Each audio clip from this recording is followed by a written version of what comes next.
लेकिन हजरत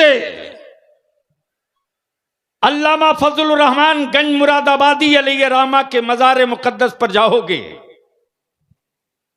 तो यकीन मानो उस वक्त जलवा दिखता है हजरत सैयदी चिराग नसरुद्दीन देहलवी का।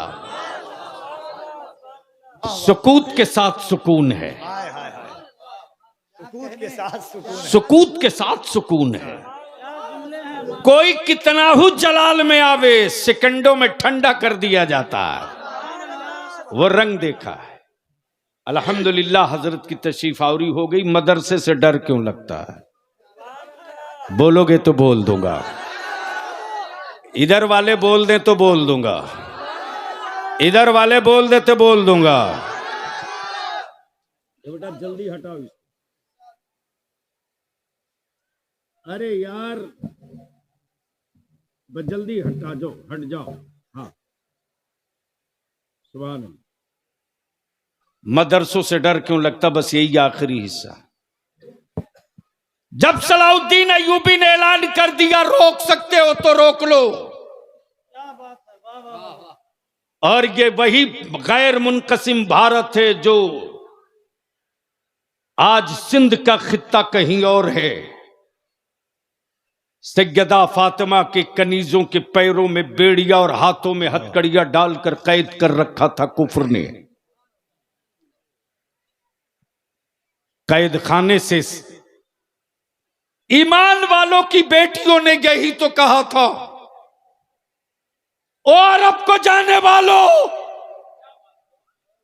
अरब की वादी में मेरा एक भाई रहता है जिसका नाम सलाहुद्दीन अय्यूबी है। कहां गए बिरादरी की बात करने वाले? कहां गए जात की बात करने वाले? बलिया भी तो कहता रे तेरी बिरादरी तो सिर्फ एक है, वो इस्लाम। गिरा दो बिरादरी की दीवार को और बता दो मुस्तफा के आशिकों के यहां जात और बिरादरी नहीं होती है, जो उनका दीवाना होता है वही मेरा रिश्तेदार होता है। वाह वाह वाह वाह वाह वाह वाह वाह।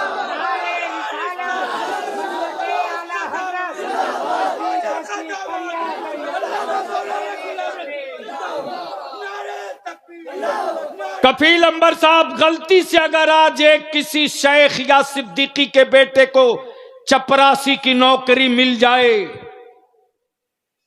गलती से, तो सिद्दीकी साहब के बेटे का रेट 15 लाख से कम नहीं है। गलती से अगर किसी राइन या अंसारी भाई के बेटे को टीचर की नौकरी मिल जाए तो 4 चक्का 15 लाख से नीचे बात करने को तैयार नहीं।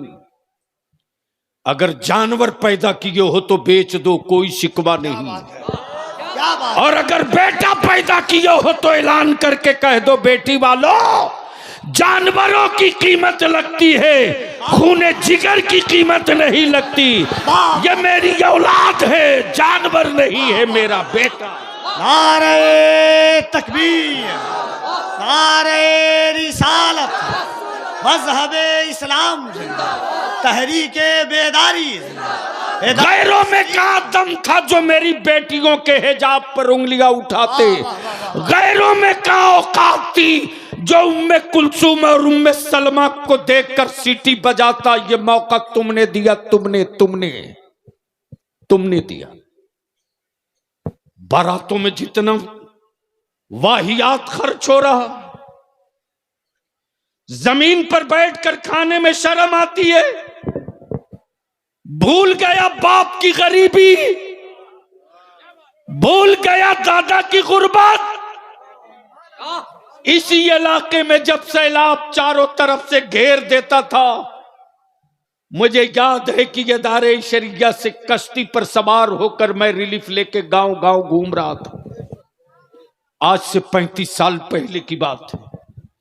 लेकिन आज के जवानों से मैं पूछता हूं, बताओ, अरे मेरे तेरे बाप दादा ने नमक रोटी खाकर जी लिया, चटनी भात खाकर जी लिए, लेकिन जमीन का कोई टुकड़ा नहीं बेचा। जिस जमीन पर आज तेरी हवेली खड़ी है, लेकिन उस जमीन को बेचकर तुम बेटे की बारात और दामाद ढूंढ रहे हो।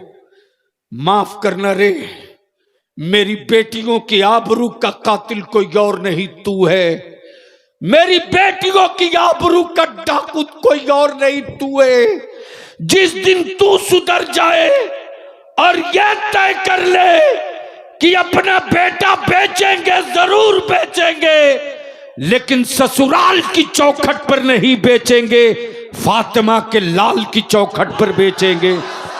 उसी दिन मसले का हल हो जाएगा।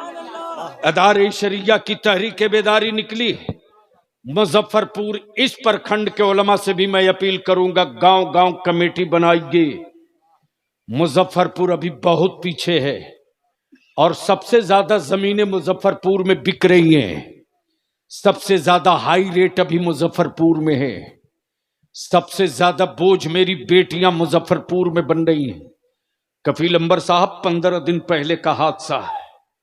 मैं गाड़ी से जा रहा था, सुबह सवेरे सवेरे सवेरे 7 बजे का वक्त था। एक नौजवान ठेले पर सेब, अंगूर, केला बेच रहा था। उसकी नजर मेरी गाड़ी पर पड़ गई। सामने आके खड़ा हो गया। गाड़ी रोक दिया। मैंने कहा कौन है?